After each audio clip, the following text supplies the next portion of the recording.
reporting on the games you love by people who love to game. The MMO Reporter Network.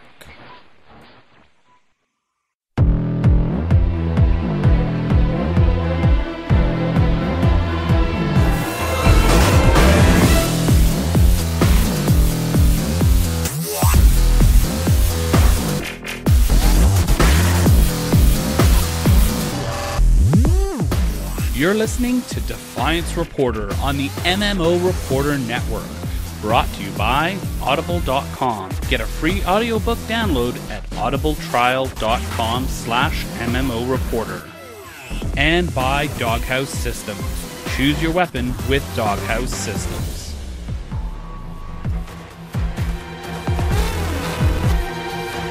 Greetings, Arkhunters and fellow listeners. This is another episode of Defiance Reporter. We are now on episode 39, and we will be discussing Put the Damage On, episode 5 of Defiance, as well as some in-game news. Joining us this week, we actually have a special guest host. Good evening. Well, it's Hellbugs. Hi, everyone. Hi, Hellbugs. Hello. It's been a while since we've had you on. Yes, thanks for having me. I'm usually here for all of the post-con discussions. This is true. This is true.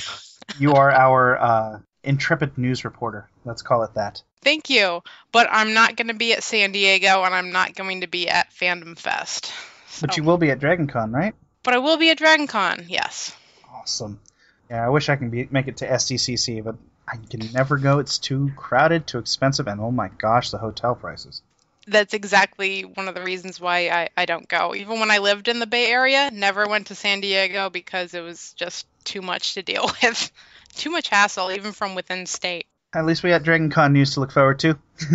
Yeah, it's more spread out. It's just more comfortable, and it's really, really well run. And it just seems to me a bit more fun. And I think the people who attend it have a lot more fun as well because it's less press and promotion there, so it's a bit more relaxed, I'd say, for everybody.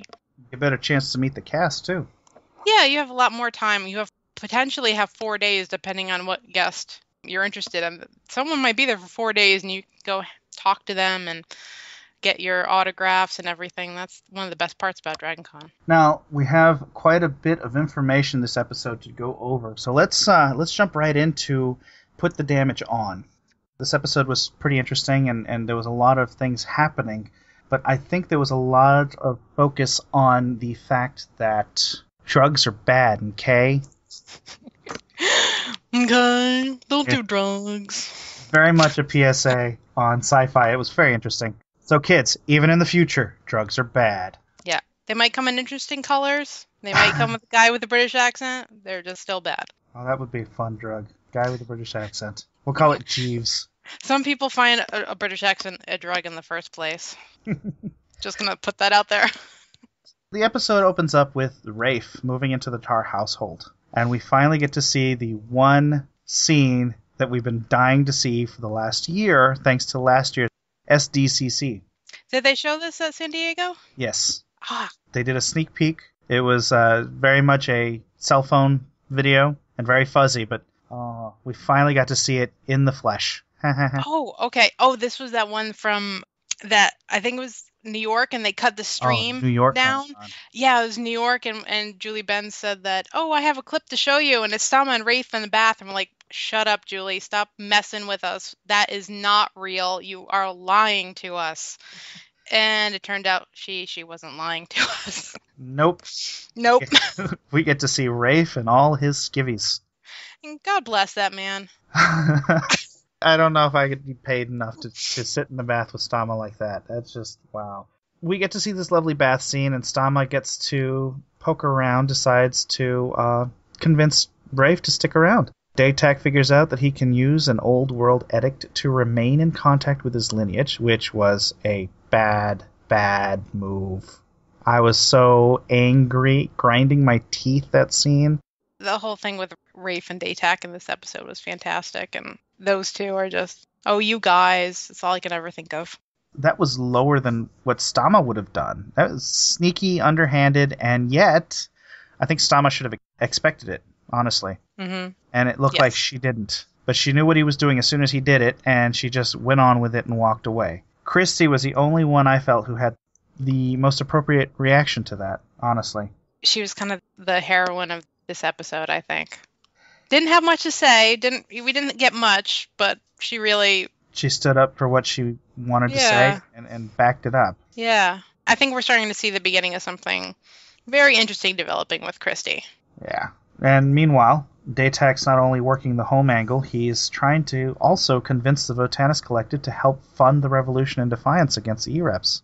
Yeah, all I have is sighs for something that's like, oh, Daytak, you're so desperate at this point. You're just going from place to place, person to person, trying to gain allies, regain your status, and it's just, oh, poor Daytak. Now, while part of that I believe is true, I also have this other part that I believe he is being real smart about it right now. He had to get his, and mind me saying this, he had to get his Votanus ass kicked for him to start acting smart again. Yes, he needed to be humbled. Yeah. Oh, I got her size now. Okay. Yeah. So, and that whole scene was just ingenious. The not so indirect and subtle way of telling Rafe that he wants to start a revolution was funny and still very earthly. It's very human of him to just be so direct but indirect at the same time. Mm-hmm. Says if I had 1,000 letter openers instead of just the one, and then to wield those, it was really good. In the meantime, we also had Amanda, who was hallucinating quite a bit. There were so many hallucinations in this. I felt like I was watching a Smothers Brothers music video or something like that, from the 60s with the background and basically I'm just sitting there tripping acid while watching the Sci-Fi Channel and live tweeting about the Dodge Dart and what a great product it is. It's like so much about the hallucinations. Well, and I had to watch this twice, but I missed some of the hallucination bits. The very first one, the episode opens with Amanda in the bath, instantly intrigued, sitting up in my chair going, wow, this is cool. Candles go out, there's movement, she kind of looks around, stands up, and all of a sudden she's in her nightgown. She was naked in the bath, and then she's in her nightgown. Good eye. I can't help but feel cheated. It's 8:00 on a Thursday night. Oh, well, we can't all have stamas. But yeah, she hallucinated the whole episode. If you ever had a group of friends that wanted to smoke out or do drugs, she was the one that got hit first, and everybody sat there and pointed fun at her. Said, wow, she's tripping balls, man. And of course, she's the first one to pass out. She's the first one to puke. She's the buzzkill. It was an interesting episode. There was a lot of hallucinations in it. It was very distracting. And those very quick snippets throughout the episode of someone's flashback, with Pottinger, there was that stained glass window and Indigenes. It was just so many little things that you kind of had to really, really watch this episode multiple times in order to catch some of that. Because, when you're sitting there live tweeting and, your head's down, you're not always catching all of these little flashes going on in front of you. The thing of it is Amanda's hallucinations were interesting and yet at the same time kind of boring. I was very curious to see what was going on because if you guys remember last episode, I predicted that Pottinger planned this. And I was half right. I had one foot in the door. But I was also completely wrong. I mean, it turned out he implanted her with an ego that was some bad product man. He wasn't actually the guy wearing the mask, I thought he was totally going to be the one trying to rape her. I don't know. To me, Pottinger is very much the creepy stalker that'll take it one step too far. Yeah. And in a way, it kind of was, but not as far as I thought he'd take it.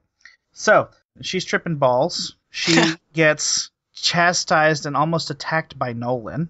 She knocks out Tommy and she shoots Arissa. And she passes out on the Needwant having a freaking seizure. I shouldn't be laughing, but I am because it was just so oh man, it's heavy.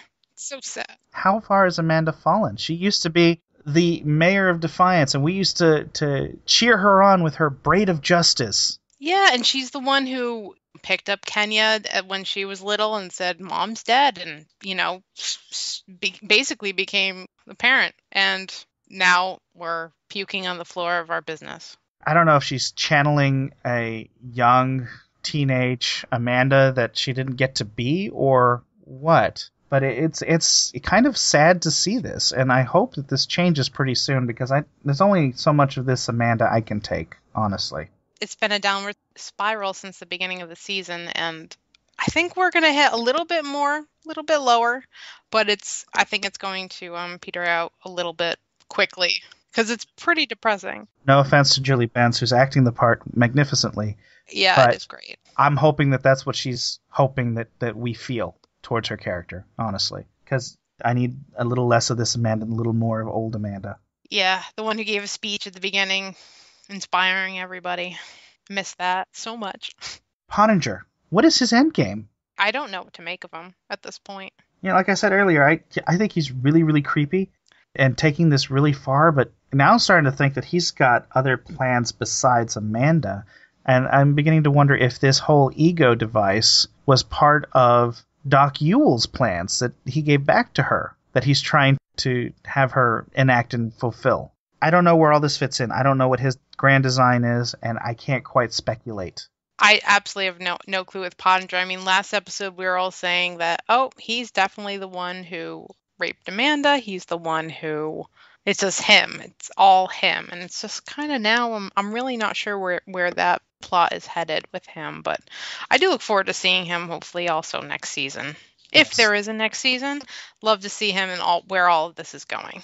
And those of you watching on the live stream, if you've noticed that Castithan text there, yeah, that says Renew Defiance. Copy it, paste it, spread it all over Twitter, Tumblr, use it. I'd love to see more of him next season if he doesn't get killed off or dies. But I can't quite figure out if his obsession with Amanda is because of his obsession with Connor Lang. Is he trying to love Amanda because Lang did?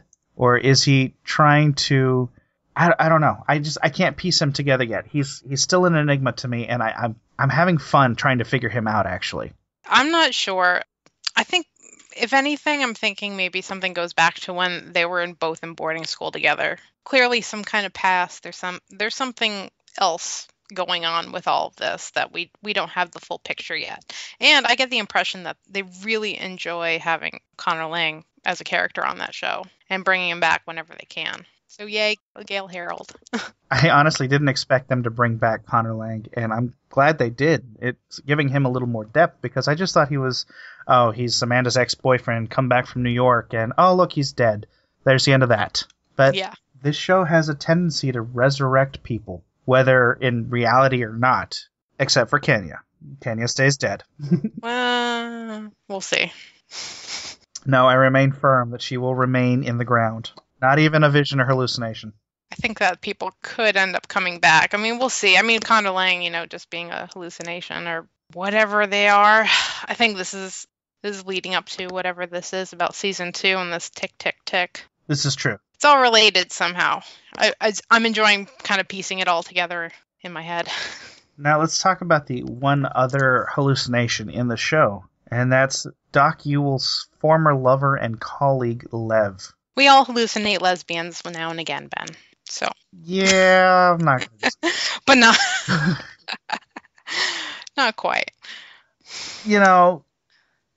I don't know what to make of Lev. If Lev was Doc Yule's other half, as in matching personalities, this is what Doc Yule used to be.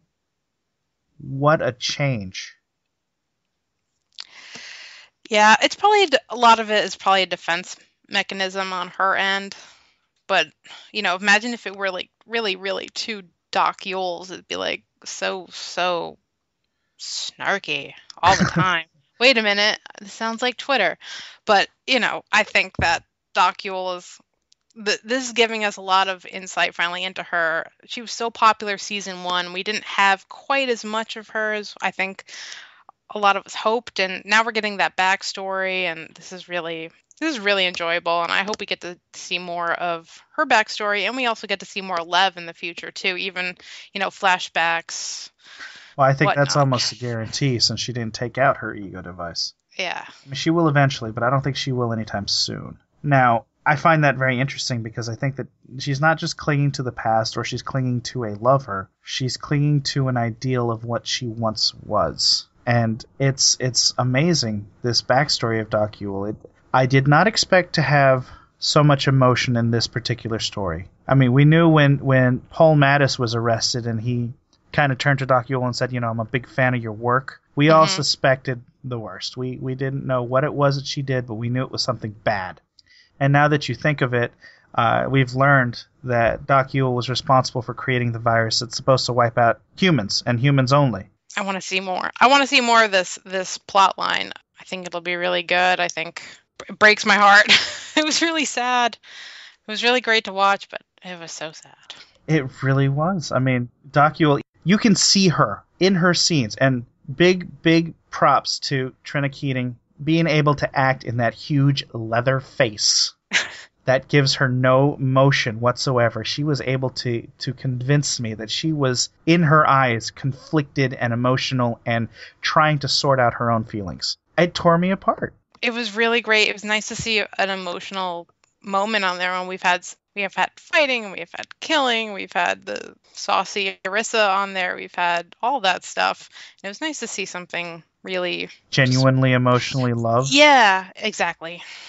Yeah, it's true. We didn't get much of that. We do see a lot of saucy connections and things like that, but we don't really see. We see familial love. Yeah. But we don't get to see that kind of connection. And Doc Yule, in her inability to use facial emotion, was able to convey a deep sense of love and confliction. Honestly, absolute favorite scene was Doc Yule and Lev talking on the roof, and Doc Yule finally giving in to her and saying, yes, we could be happy. And then walking away from that because she has a duty to the humans, to the people on Earth. I'm going to call it. I'm going to say a little bit of self-sacrifice maybe on Doc Yule's part this season. I don't know. I mean, the thing about Doc Yule is she is also an enigma only because, one, she feels remorseful. She feels repentant about her actions in the past. But she performed those actions in the past. She was a doctor. She was clinical. She had no emotion. She killed humans. She killed children. And it's terrible. Now she's repentant. She's helping the humans. She's helping everybody when she can. They need her. Yet she's going around helping little Poopinger plant devices in Amanda for his nefarious deeds. What is going on? Maybe Niles isn't a bad guy. Maybe Doc Yule's plan is a good plan to save people. You just never know. You don't. No. And perhaps hers will turn out to be something of a redemption story. Let's move on from Doc Yule and let's talk about the actual Ego device. Explain that to me. I use Ego in the game. I see a person. I'm watching Ego in the show, and it's a defective unit. They're calling it the alter Ego. Mm-hmm. What exactly is it trying to show its hosts, the people that it's inhabiting? I don't know. Maybe something of your own person. Right, but what's its goal? With Amanda, it's her fear. She's reliving and reenacting her fear. Well, they're all fear-based. Well, with Pottinger, it's more regret. And, I guess what he fears of himself. But what about Yule? What about Meh? Meh. Yeah. That's all I can think of when I hear her name, by the way. I don't know. I still see fear in all this. There's a fear of, like, this is who I used to be. This is the fear from my childhood. This is the fear of my attack. This is all terrible, terrible things that have happened to all these people. And I just don't see what the usefulness of fear is towards Ego and what the end goal is. I mean, obviously, Pottinger wanted to record Amanda's thoughts, Amanda's reactions, but I can't figure out if the Ego has the ability to go into your memories or not.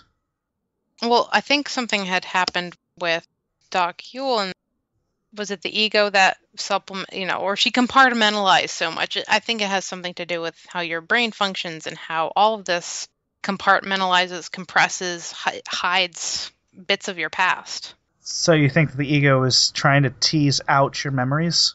Probably. Maybe this is something that's been going on forever. Maybe the other species, other races, or the aliens have been coming to Earth forever, and maybe now the Ego is kind of, people had egos before. They were able to do that, and now it's kind of faulty, and, the cat's out of the bag now about, hey, there's these 6-foot guys, Sensos in town, and there's these little Liberata guys. It's just kind of like, well, it's a new Earth, new rules, and we have all these things. Maybe it's something that's always existed and always been there. Well, ego was created. We stole Votan technology to create ego.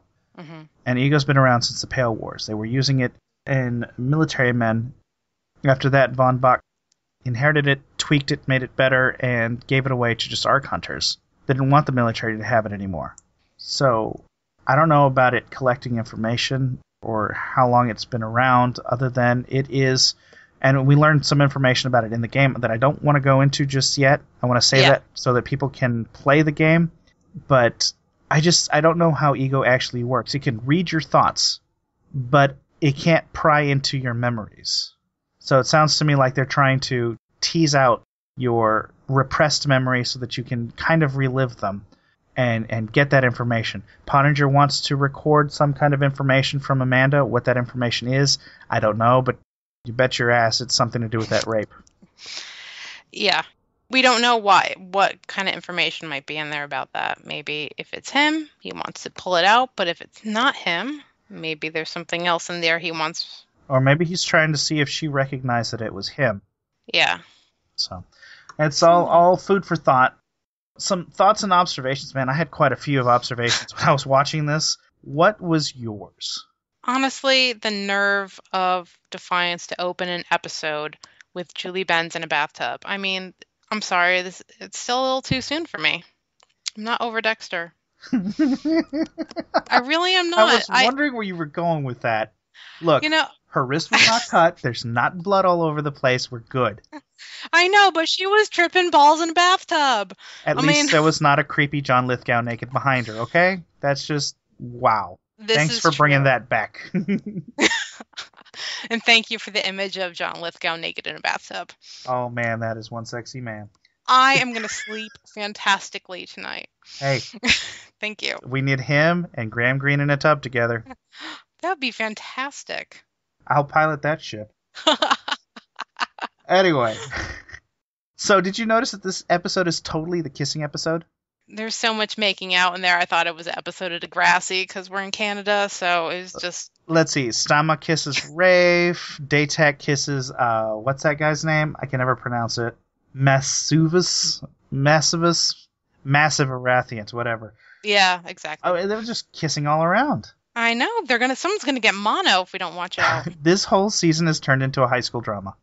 We've got love triangles, sneaking around, sleeping around, drug abuse and roofies, stalking, obsession, and suicide. I mean, all we need now is a town dance scene under the stars, like prom. Ugh, exactly, and I want to see photos of everyone awkwardly holding each other in front of some, I don't know what background we want to use for Defiance, but some incredibly cheesy New Earth background. You know who's going to ask Birdie out to dance? Churchill. That would be adorable. Rafe in the bath was kind of a funny scene to me, and not just because we saw the sneak peek and just because it's Graham Greene in a bathrobe checking out Arathian handmaidens and stuff. No, it was the fact that Rafe, who considers himself the king of his castle, the master of his children, the leader of burly minor men, was blushing. That sounded like a title of some kind of Scottish war hero that you just read off. Because Rafe totally needs those titles, yes. But he blushed. I've never seen that man blush ever in any movie he's ever been. It was adorable. It shouldn't be adorable, but it was adorable. And yeah, he was totally just... How do you make yourself blush on command? If you're in a bath. It's pretty I'm just easy. going to leave it there, ... If you're in a bath. Anyway, his cocky demeanor quickly vanished when he found the true snake in his bath. And yes, I loaded that full of puns just for you listeners. I bet he was afraid to drop the soap around Stama. Yep, just a pinch. While that was an interesting observation, I have to say right now, I dislike so much Stama's laugh. She didn't laugh, she giggled. No, she giggled. And actually, that was one of my comments when I was tweeting, was that she struck me more as a siren in that than Stama. I'm like, what are you doing with this giggle? I don't think we've heard a giggle yet.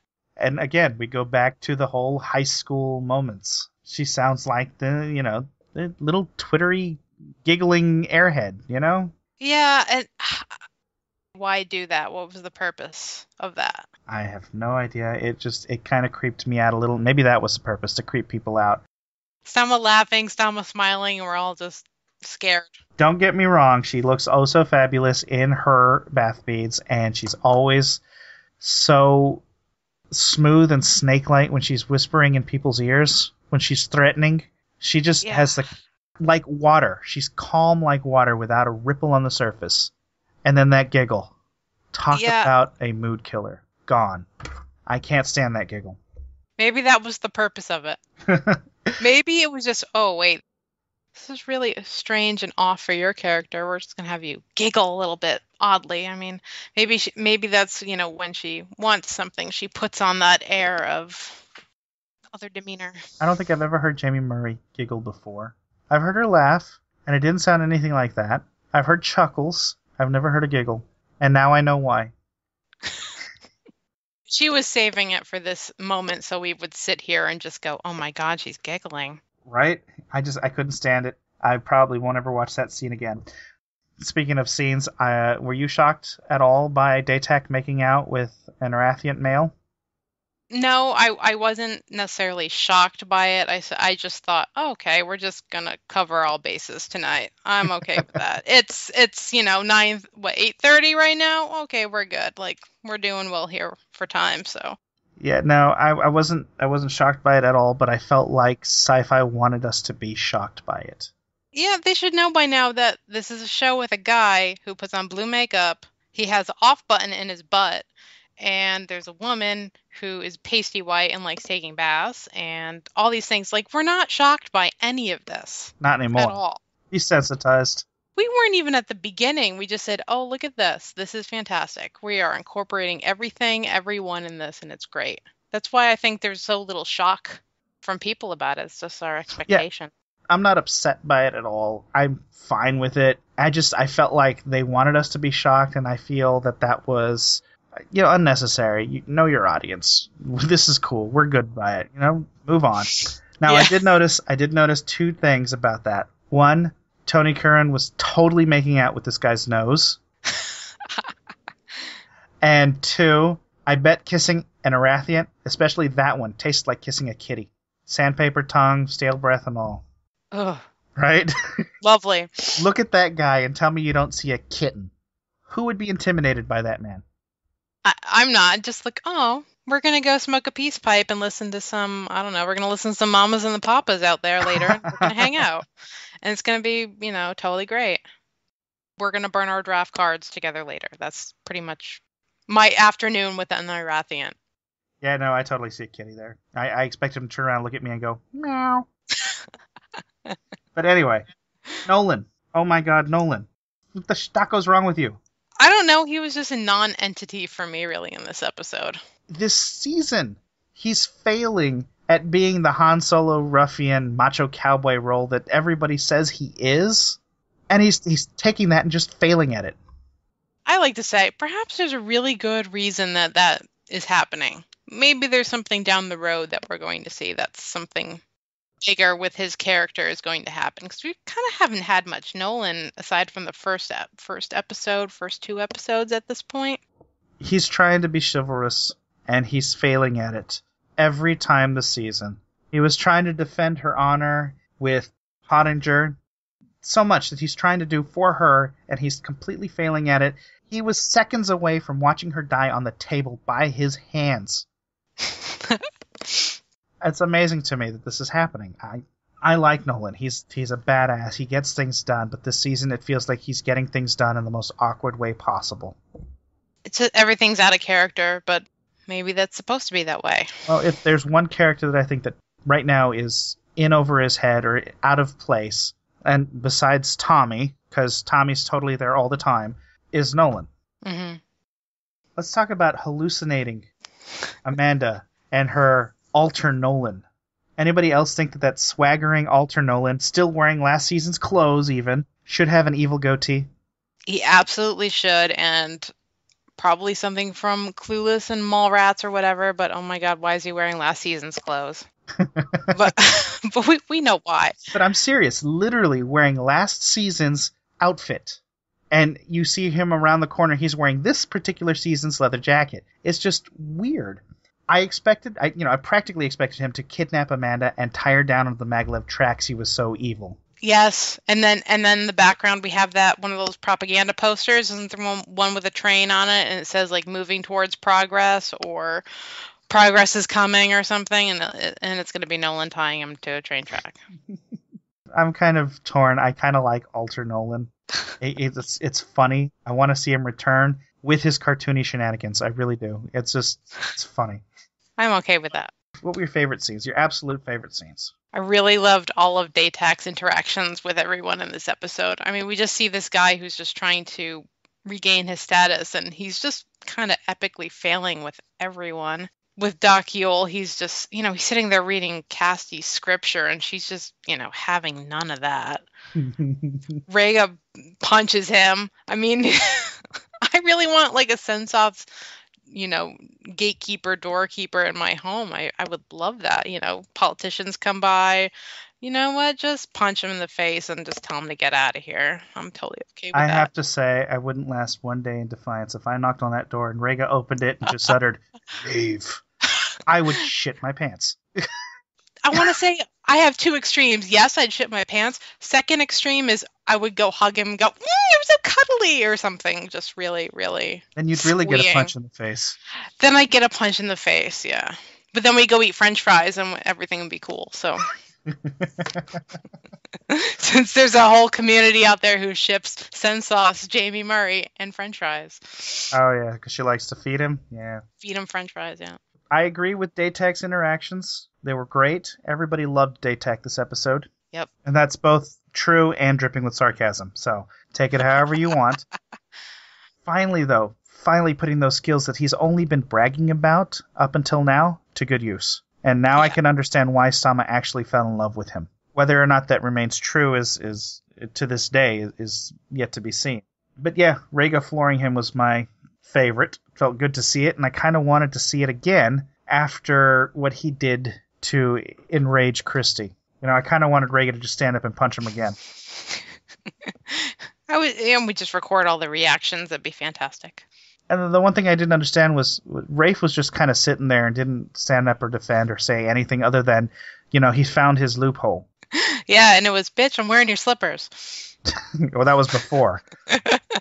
Yeah. Yes. I hope that's okay. But to add to that, the best Daytak scene, I think, was when he was giving Rafe that little push he needed to finally lead the people of Defiance into a revolution, into taking back their town. I'm fully ready for them to be all Les Mis, build a barricade, join in our crusade. I am ready for them to do this.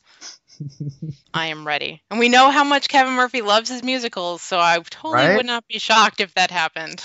But it couldn't happen a moment too soon. I think we're in episode 5. We've got 13. We're nearly halfway. Well, there needs to be an uprising, and there needs to be a lot of action. I mean, There's already plenty of political unrest, so. Yeah, and if you had any look at, there were some very naughty people put the press kits up for sale on eBay, and I looked at the pictures and things that were in them, and it's all about uprising.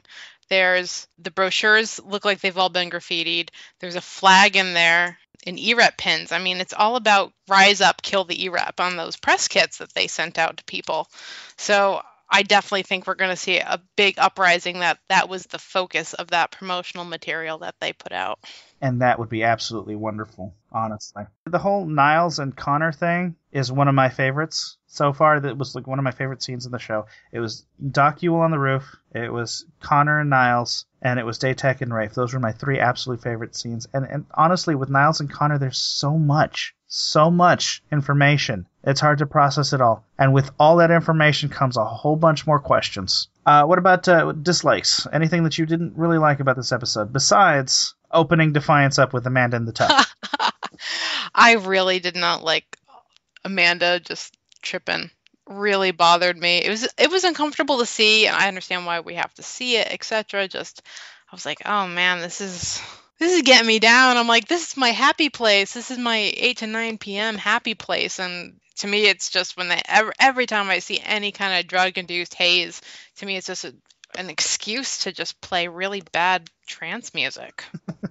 Well, let me ask you, is it throughout the whole episode her tripping, or just that final scene where she's tripping in the need want and stumbling around the nylon dancers? Oh, I love the nylon dancers so much, by the way. You know what my question to that is, though? Yeah. Where do you get nylon that doesn't run in 2047? I don't know. We're going to have to ask the last remaining World War II people around where they got the nylons and where they got the chocolates and how we're going to do all that black market trade. I mean, maybe it's some kind of Votan technology that keeps it run free. I don't know. You know, only in Canada. Okay. I just upchucked all my water, thanks. Sorry. All right, spit take one's done. Yeah, you know what I don't like about this episode? Leia, let's not talk about it anymore, because I'm done with that. I'll just creepy giggle from now on for you. Let's focus let's focus on the unanswered questions. You had an interesting one, and only you would focus on it. Well, yes, that's because I was cooking Defiance, so I'm focusing on all the food and drink. Tang bark. So we saw the tang bark, and they said, I think it was Nolan or someone who said, go make her some tang bark. Tang bark tea. Tang bark tea. So it contains an opiate derived from leaves of a rare Irathian plant. Where did you get this information from? I got that from the Sci-Fi Sync app. Now, if you're using the Sci-Fi Sync, and I strongly recommend that you use it, but I also really want to caution people about using it because I've had it on there and I've watched episodes I've seen multiple times now, and I kind of see things in there. I'm like, this is kind of a spoiler.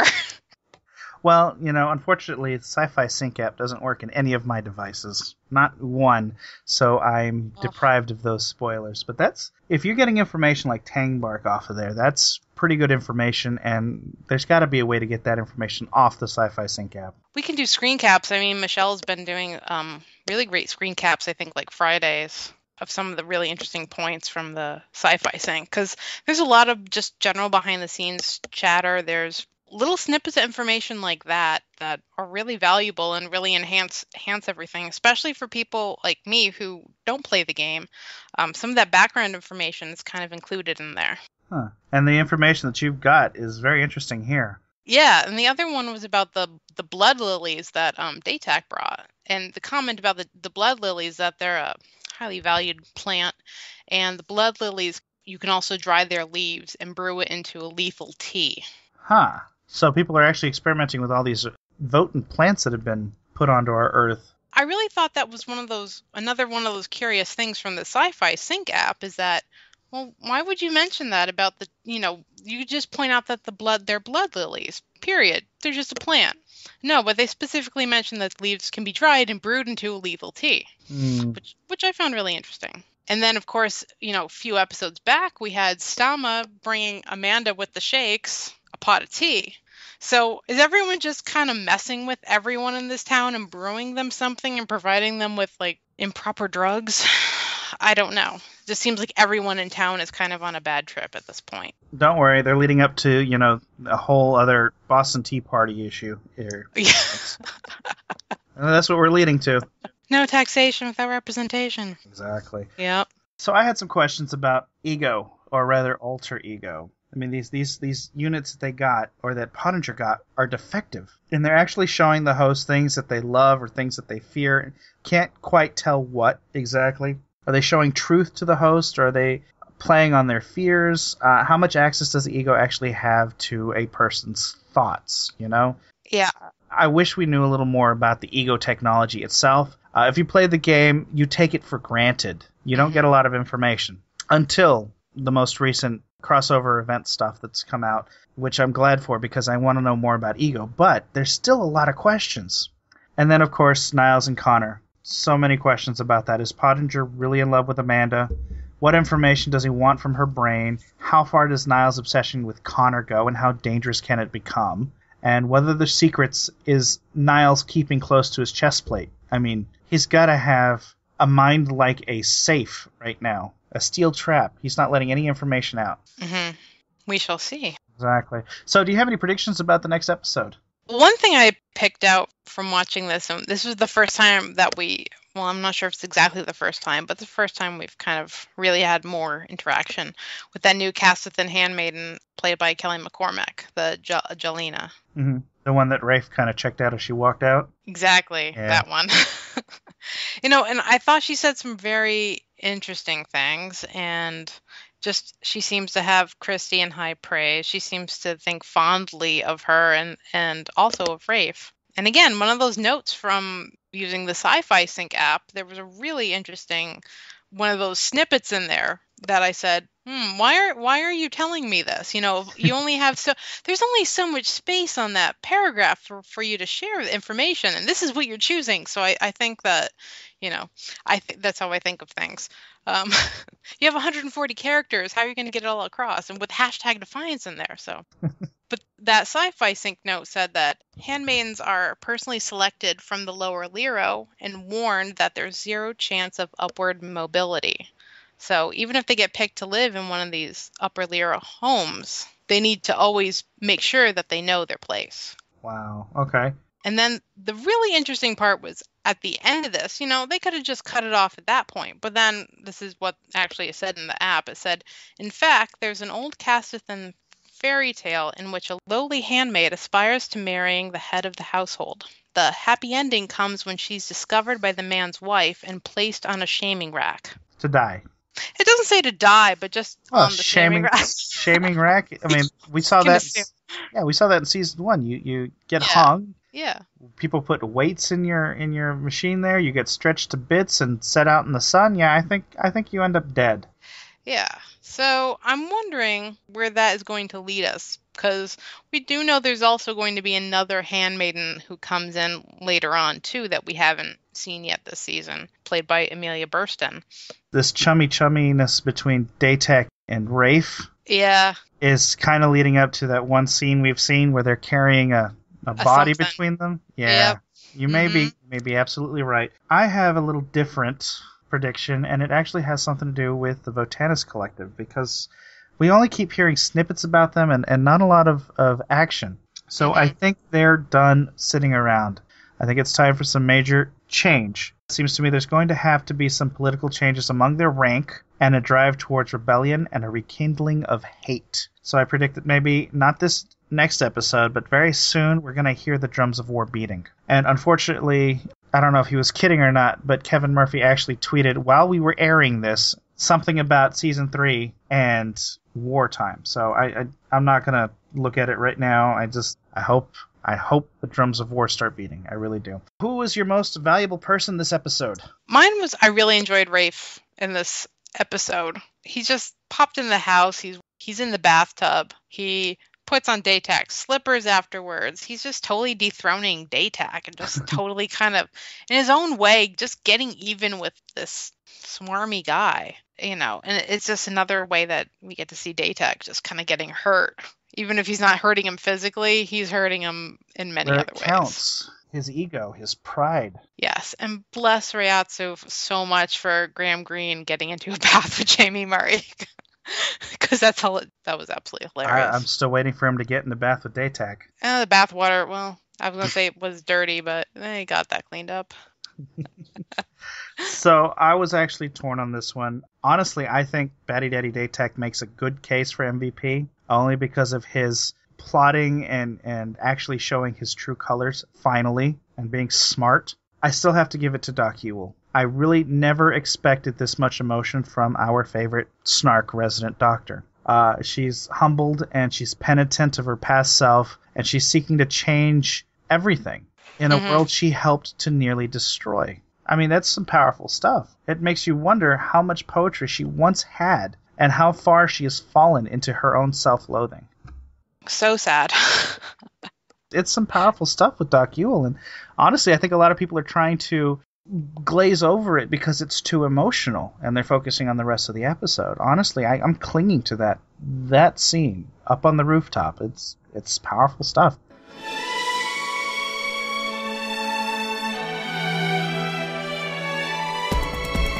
Off the set. We've got some favorite tweets that happened while the episode aired, and I'm going to start it off with one that our lovely co-host who couldn't be here tonight, Michelle, Women of Defiance, who tweeted, "So the moral of this week's Defiance is to do all the drugs you want. Just don't get implanted with a defective ego." Okay, teachable moment. And then followed by The More You Know, Shooting Rainbow. Of course. That's fabulous. It's a great shortened summary and very elbowing in the ribs type comment that often comes from her. Yeah, well, it's just a modern approach to life in Defiance. And then I actually liked Graham Greene's comment, another spit take I might add, when I read it, in reference to Daytech. He goes, "Figurehead, more like Peckerhead." Can you hear Rafe saying it?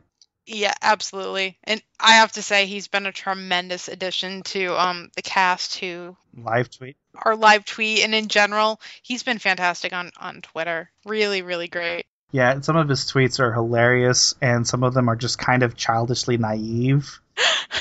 It's just it's adorable. Rife with misspellings, and when he first started signing his own tweets with his name at the bottom, it was adorable. Yeah. He's come a long way. He has. Another one was actually tweeted out by Grant Bowler, and this is in reference to the bath scene that you love so much. So apparently this bath scene took 3 days to shoot. The big guy wouldn't get out. I can see that. I honestly could. There's also another one from Miss Snarkton, Woman of Defiance. "If Doc wasn't out feeling lady lumps, she could have helped Amanda through this seizure. Sloppy. Sloppy, sloppy, sloppy." Oh, Daytech. Oh, Docule. Speaking of Docule, Trenna Keating actually tweeted about the end scene with her and Pottinger. She goes, "Oh, Potty, you make me do wicked things. I think I like you." Bad influence. Another addition to Twitter that I cannot be without, and that's Trenna Keating. She is so wonderful on there. Yes. And then this last one was just kind of powerful and hit home, and I think that I needed to mention it on the show, and it was actually from Julie Benz fans. "Today I learned that normal love, quote, doesn't exist in Defiance. If you love someone, you hurt them. Hashtag romantic." Hurt them? I think we've been more killing them in the past. It's hurt them until you kill them. Let's do that. There was a new Inside Defiance video that was released, and I had to bring this one up. Every episode I tell you to just go out and watch them. They're on the Sci-Fi site. But this particular one I want to talk about. I don't know if you watched it, Jules, but it is actually really good. Oh, I haven't actually had the time to watch any of these videos, but I feel like I've seen so many snippets of all these videos all along that somewhere deep down I feel like I've already seen it. So the video itself talks about the particular episode, and it starts off with Julie Benz saying that she thought she was going to do that whole bath fight scene naked, which just brings that point of, I was robbed. And I thought it was hilarious that she was expecting the same thing, but no, it was a hallucination. She mentioned something about Amanda thinks she's a superhero, but is really broken and fragile. Did you ever see Amanda as a superhero? Or did you ever think that she thought she was a superhero? I think in the first season, a little bit. I think that's the kind of character she's wanted to play. But I don't see her as a superhero. I see her as a powerful woman who has the power to change things. She's the do-gooder, but she's not a superhero. Yeah, I can see it. And if she's a superhero, I don't know. I don't know what they want. I just don't know what they want to do, because it's just, she started out so empowering, so wonderful at bringing the whole town together, and it's just now she's totally just gone to shit. Drugs. Yeah, exactly. It's so hard to watch that. Well, and then we go back. Kevin Murphy actually talked about the whole Niles and Connor scene, and about how everything in that scene, and he says this, was not put there accidentally. It drops a number of clues and ties into more backstory that unfortunately won't be released or revealed until season 3. Oh, that made me so angry. Because I was getting my hopes up, and he was building me up, and then he killed it. Well, now you just have to watch the scene over and over and over again to see what is in there. Exactly. I have to slow down those flashbacks. I have to look at the background, find out why they're standing in the rain. And again, back to the whole high school thing. Connor is shaming Niles in the rain, and Niles is just crying in the rain. Where's John Cusack with a boombox when you need? I mean, come on. Maybe all this is just related to Heathers, and we just haven't put it all together yet.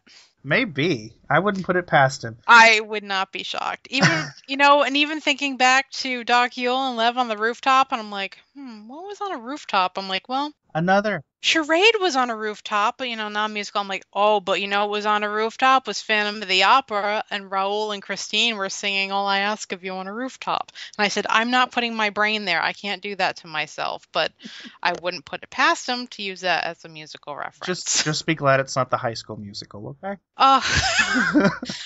Let's not go there. He also mentions, and I quote, deep down what Nolan says to her in the hallucination is what she fears he is. And that's in reference to Alter Nolan and his evil goatee basically yelling at Amanda and, telling her that, where's this fire when we were making love, Yeah. It's really interesting that that's what Amanda fears, is Nolan saying he didn't love her, he doesn't love her, and he never will.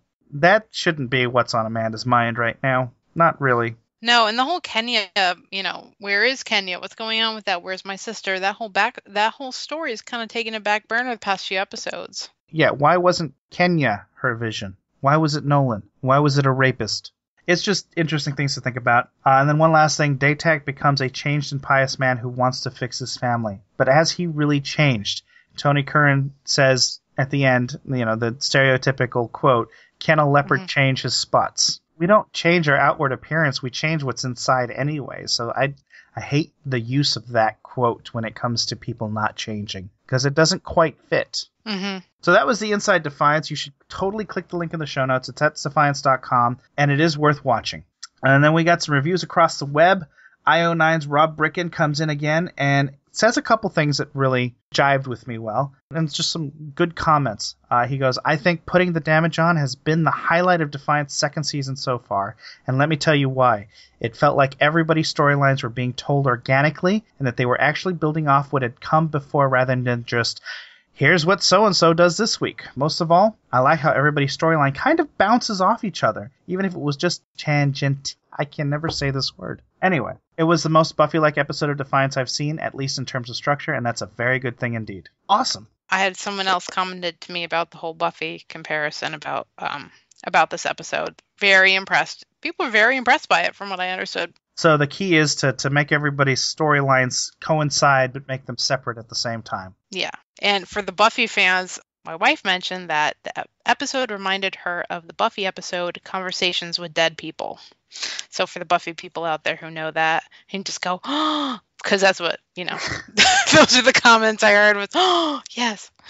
Right? Okay. Another quote was, Doc Yule reaffirms her status as the best character in the series, as this episode reconfirms her dual identity as the sarcastic, sardonic town doctor with a sharp tongue and a heart of gold, who is also somehow a terrifying scientist who seems to have no moral scruples whatsoever. It's a contradiction that somehow actress Trina Keating makes work. That Doc can recognize the horrible experiments she's performed on humans and Votans as part of the war and wants to atone for them. Somehow still has no moral qualms about sticking crazy alien artifacts into Orissa or implanting something into a drugged Amanda for whatever she and Pottinger have planned. Accurate. Very. I thought that was spot on. And if there's ever a picture of Doc Yule in the dictionary, this needs to be right there next to her. So we've got another review from our favorite Den of Geeks, Billy Grifter. And there's a couple quotes here. This episode served well to develop both the characters of Yule and Niles, presenting them as much more delicate creatures than they like to pretend publicly.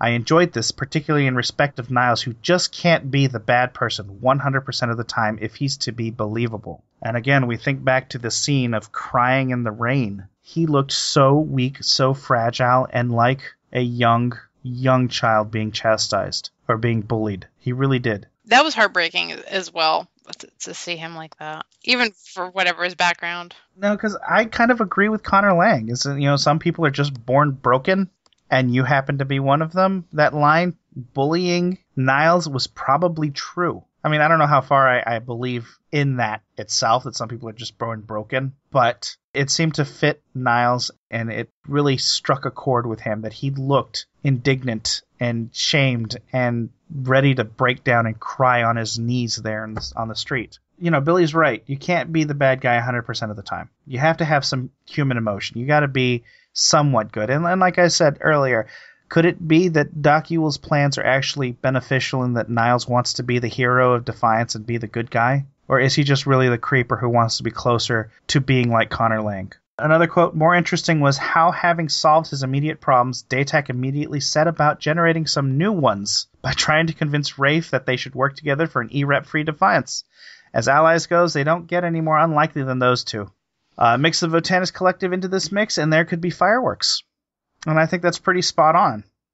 That's where we're headed, I think.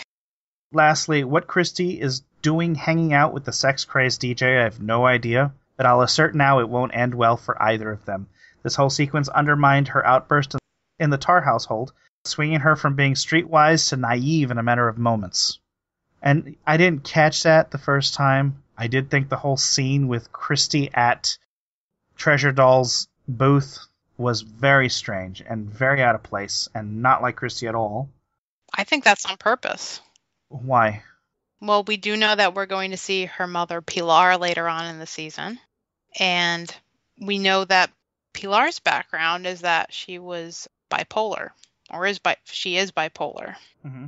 I think sometimes when we see these outbursts and we saw Christy really upset, but then we saw her sympathizing with someone like Treasure Doll, like hanging out with her. I think there's some duality aspect that is coming in with Christy that we're going to start seeing, perhaps, that maybe that kind of thing might be something that she inherited. You mentioned that Treasure Doll was a sympathy case, that she sat there and sympathized with her. Yeah, there was sympathy. There was just, I don't understand these crazy Castathans and their weird ways and their splayed out river otter on a table. I mean, we saw that first episode and Christy she didn't even say anything in there. We just saw her presenting that like really elaborate meal, and you can bet she worked her ass off to do that. And she's like, I still don't get any recognition for anything, and she is the hardest worker in Defiance right now. Yeah, she's really a really complex character. We're not quite sure what the plan is with her, but I think we might be seeing some of her mother in her and where this goes. I might buy that. I might bite with that, but I don't see her sympathizing. I think that she was just there looking for Alak and stumbling across this and kind of stuck there. You don't want to be rude and walk away, so you sit there and you pretend to smoke the cigarette, as Bill Clinton would say. Yeah, and where do you look for Alak? Oh, he's either at Tar Tracks or he's up the arch. One of the two places. So he's working for his record business or he's spinning his records. Exactly. Now, somebody should check for him at the Need Want. That's coming later. Well, I think that's Treasure Doll. Whoever that girl is who was climbing up on him on that bed. Yeah, I'm thinking that's Treasure Doll. I don't anticipate it being anybody else. So there was another video that was very interesting, and I kind of hope that they bring this on for some of the other characters as the time goes on, but it was How Well Do You Know Grant Bowler? It was cute, it was funny, and it just helped fans connect with their favorite actors. By asking silly questions like what's their favorite food, or their video game, or TV show, or movie. And he answers all of these. They give you a little time, they give you a little multiple choice, and then he answers which one and why. The best part of this was actually the shag, marry, kill question. And he actually chose shag Birdie, marry Doc Yule, and kill Stama. And that was hilarious. And then he revised his answer to say, well, I could shag, marry, and then kill Stama. And that was just weird. But I kind of hope that they bring more of these out. It was kind of fun. It was only 2 minutes long, and it was 2 minutes to kill time. Yeah, and it just shows us how wonderful this cast is, and they can do quirky, weird little things like this, and it's still pretty personable and enjoyable to watch. So let's talk about next week, or rather this upcoming Thursday. Thursday. Yeah, this next episode is This Woman's Work. And I think the title is very interesting. It leads me to believe that one of the Gulanis is female, and one of them is male. So it may be a couple, it may be a partnership, I don't know. I'm excited about seeing this, just for the sake of finally getting to see. I think this is the last race we haven't been introduced to, correct? Right. On the show, at least. Yeah, because they're energy beings, and that's the whole thing. The energy will dissipate quickly if it's not in a suit or in some kind of containment. And the suit acts as containment as well as a functioning body for them. but they're basically just pure energy. Can it be a meat suit that people also use as well? I don't know. I don't think that they can inhabit people. As if you watch the sneak peek, which there's a link in the show notes, it shows Grant and Niles walking into the Ark Fall and discovering these pods where the Gulani are kept. And a lot of the promo says that Nolan doesn't know what a Gulani is, but he immediately knows that those are Gulani pods. So he must have had some kind of information about Gulanis before. But I digress. There was also the episode 6 trailer, which clearly shows a whole bunch of charred dead bodies. So it sounds to me like the Gulanis are very much an electrical entity that shocks people to death. I don't think that it could be contained by a meat suit without killing them. So that's just my 2 cents. As a reminder, back in May, Kevin Murphy said that for this episode, he said, we'll meet a Gulani in episode 6 of season 2, and in a big way. All I'm saying is somebody I like dies. Now, do you think it has anything to do with the fact that it's the Gulani killing, or is this somebody dies a side plot? And if so, is it a handmaiden? Oh, those handmaidens. I don't know who it could be.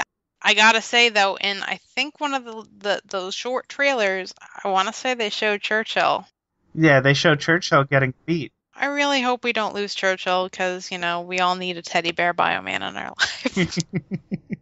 Okay. Do you remember those little wrestler dolls that they made back in the 80s? They were like, yes. I had a Hulk Hogan.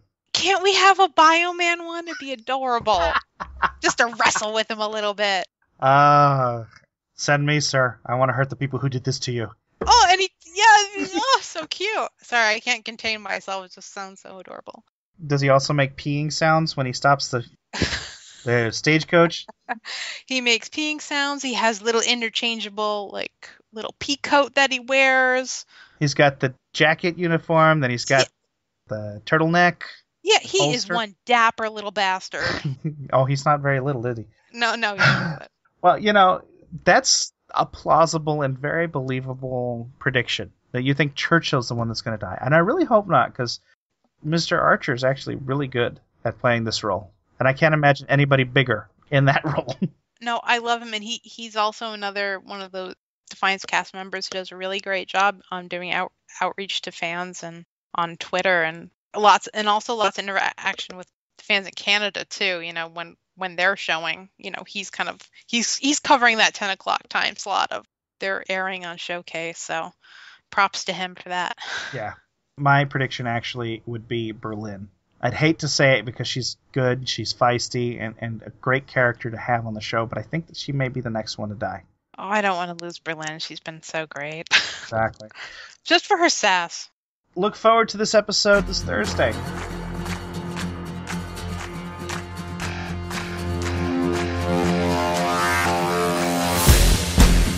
News from the Bay Area. Last few days, Tryon has been very busy pushing out information and updates and releases, and if there's anybody out there complaining about the lack of content, well, you should be playing right now. The first thing... Even I know there's a ton of content. I keep seeing it in my feed all day long. Oh, gee, a lot of new Defiance content out there for the game. We get to talk about the search for Von Bach. It's finally happened. Von Bach is alive, and he's out there. There's a link in the show notes for the Tryon post, and it basically starts off saying, attention Arkhunters, Carl Von Bach, missing scientist CEO of Von Bach Industries, has turned up alive at Twin Peaks Station. He appears to have conquered death itself and is offering to share his secrets in the form of a new free ego for all takers. So this is very much the storyline based on these new egos. I don't know what Von Bach's endgame is, and I don't want to talk too much about the story until a couple episodes from now, so I don't spoil anybody. But it does have a lot to do with what's going on now. The update itself was short. It's 5 missions, but it's a good start to a longer story. So definitely get in there and play it, especially if you've already completed the first game. If you have not, complete the first game first, and then continue the storyline on. The best gem of this update so far, though, is the intel you get out of it. And some of you, if you're like me, don't get the intel like you're supposed to. So if that happens, head over to Defiance Data and take a listen to it. It is worth listening to just for lore. We actually learn who actually created the ego devices and who Ego is modeled after. If you ever wondered who that girl is, you find out. So I don't want to spoil any of that information right now, but we will later. Trust me, I will talk about it. And we also learned that someone was actually hired to kill Aaron Neiden. So I don't know if that's going to come into play anytime soon or if that's going to tie into the show, but that itself is very interesting. If you all watched the show, there was mention of a friend in Marin by Doc Ewell. That's Aaron Neiden. That's who she's talking about. There's some other new information that dropped just Monday, and that is the Ark Falls that we are already calling down are bringing down Gulani warriors. And this is how it's going to tie into this Thursday's show. There's a lot of radioactivity in the husk of the Ark Belt's long-dead ships. Something is alive up there. Something that has Arkhunters racing to call them down and discover the secrets inside. And of course, what do we find but the Gulani? Starting now, players with the Arkbreaker DLC pack can deploy Ark Spikes like they could before for a chance to pull new modules out of orbit. Inside, you'll face new grid enemies and a Gulani warrior in massive battles at the center of the Arkfall. Now, I have to say, the interior is different than what you're used to when you play the War Master, and it is fantastic. There's more room to run around, but there's also more cover. The other thing is the grid are nasty buggers. I mean, they are tough. They make this battle longer and more challenging. And then at the end, when you fight a Gulani, make sure you have a full party with you. You need at least, 6 people to be on the safe side. You can get it down in about 10 minutes, but it takes a while. And it's really, really fun. And that's the most fun I've had since this game has been released, is fighting these Gulani Arkfalls. So definitely go in there and call them down. Again, you do need the Arkbreaker DLC. If you don't have the Arkbreaker DLC, well, guess what? Right now it's 50% off, at least until the 29th. So if you don't have it, go get it. It's probably the best DLC pack you can get. It changes the game quite drastically, and it gives you the ability to fight both the War Master and now these Gulanis. So go check it out. We've also got the Defiance fashion sale right now. Anything that you wanted from Season 2 is on sale for a limited time only. The prices have changed from 20 to 50% off their normal prices. And you buy them in the in-game bit store. Buy bits, get your E-Rep outfit, try it out. It's awesome. I personally don't go for the outfits unless the one really, really intrigues me. And that E-Rep outfit is actually looking pretty good. But again, 20 to 50% off. Take advantage of it. If you're a Patron Pass holder, if you happen to enter this week's Ego code, you're a Patron Pass holder, you get an extra 10% off of that as well. So definitely take advantage while the sale's going on. And then for you PC hunters, there's some interesting news coming out. Glyph is being pushed upon us. On July 16th, Defiance is going to be upgrading to this program, Glyph. When you log in or on the 16th or after, your Defiance patcher will automatically upgrade itself. So don't have to worry about downloading anything outside. It's a change, I'll say that. Now, the change to Glyph is mandatory, but under the hood, Glyph basically is the exact patcher we're using now, so there's not a lot of change. The only difference is now you can get all your Tryon games in one place. One login, one client, and it doesn't run in the background. You can close it as soon as you launch the game, so don't worry about that. If you log into Defiance through Steam, you'll notice that your patcher gets a new look as it upgrades to the latest version, and that's pretty much it. And then if you run multiple instances of Defiance on your computer, you can still do it with Glyph. Launch Defiance from Glyph, then log into your additional account and launch Defiance again. As long as you have the instance of Defiance running, it's going to stay running. And you launch a second one, you'll get a second one. So don't worry about it. And then, of course, the operating system requirements are you need Windows XP with Service Pack 2 at least to run Glyph. Most gamers are pretty wary, if not outright despise, front-end programs like Glyph. There's the Ubisoft's Uplay, EA's Origin, and so on. But having used it for a month, I find it acts exactly like Blizzard's Battle.net launcher. It really is just a placeholder for all your games and runs a little cleaner. It's one patcher with access to all the games, no intrusive ads, and game-related news on its specific pages. So you don't have to worry about seeing ads. You can see advertisements for Trove or for Rift, all the other Tryon games, but not anything outside that. So it's clean, it's simple, there's no DRM, takes up no more space than the patcher did itself. So it's pretty safe. I think that there's nothing to fear from Glyph itself. So I hope that puts people at ease with downloading it, but that change is coming and it is mandatory.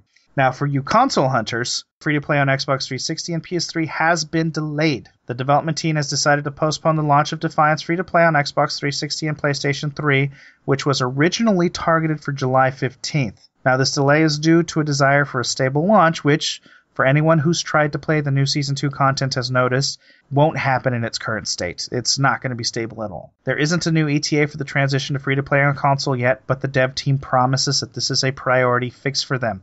If you notice, when they talk about the game, the number one thing they want to fix is stability issues. Stability issues and stability issues. So, they're working on it. Once it's done, then you 360 and PS3 hunters are going to get Defiance free-to-play. Updates on the progress towards the free-to-play launch on Xbox and PS3 can be found on the forums or by following Defiance Game on Twitter. So just keep your ears to the ground and listen for some updates there. And that's pretty much it for game news. There's a lot of news. Tried to crunch it in as fast as I could.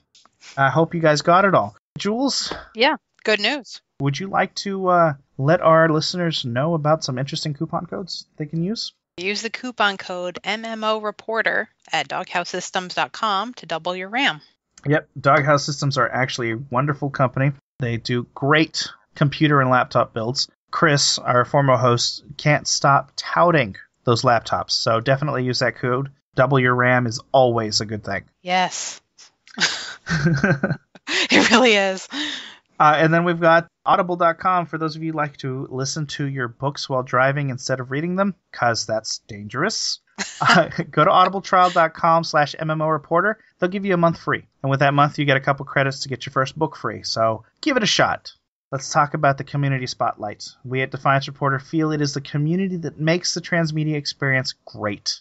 So we're constantly on the lookout to find fans and gamers who go above and beyond to create a more immersive experience for this community. This week we want to shine our spotlight on a Defiance superfan.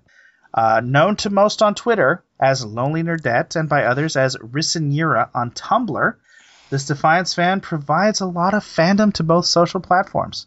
And Jules, you're familiar with Lonely Nerdette, aren't you? Yeah, she does a lot of artwork.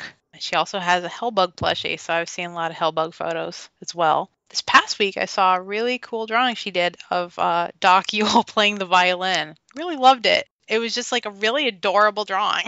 Loved it. It really is, and it seems to fit May Yule pretty well. I can totally see her playing a violin. Yeah, exactly.